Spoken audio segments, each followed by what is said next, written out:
Two completely different formations are happening at the same time in this Oklahoma sky, and we can watch it happen if we know what we're looking at. Same world, same flood of inputs, but two completely different formations. And scripture says this is exactly what's happening in our lives. Psalm 1 says that life is always forming us. Right now, two ways, two formations, two ends. Blessed is the man who walks not in the counsel of the wicked, nor stands in the way of sinners, nor sits in the seat of the scornful. Matthew Henry said, men turn to sin by degrees. And Psalm 1 shows us the pattern. To walk is to linger. To stand is to settle into it. And to sit is to belong. And that's how formation works. It is what we return to again and again and again until what was once outside us starts feeling natural within us. But his delight is in the law of the Lord.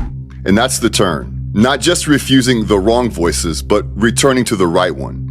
And in his law, we meditate day and night. The word translated as meditates here is hagah, and it means to murmur, to rehearse, to turn over slowly, to return to something again and again, like a cow with its cud. This is continual formation, constancy. Spurgeon writes, he takes a text and carried it with him all day long. This is not a moment, it's a life being shaped. Meditation leads to obedience, obedience leads to stability, and stability leads to fruit. He shall be like a tree planted by the rivers of water, not reactive, rooted. And this is exactly why Paul pleads with us to not be conformed or pressed into the patterns or the mold of this world. He knows that people are shaped by degrees, slowly, quietly, constantly, pressed, shaped, molded. What we return to starts to form us, and that is why he is so adamant. He's warning us, but he doesn't stop there. He goes on to say, but be transformed by the renewing of your mind.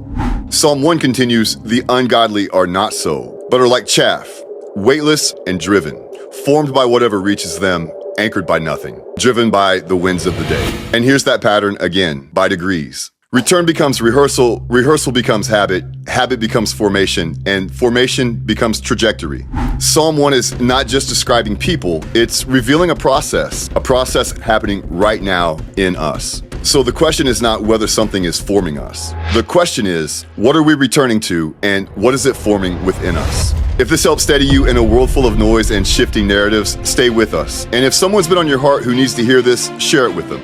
Let's get back to what is never changing, what is real, and what is true together.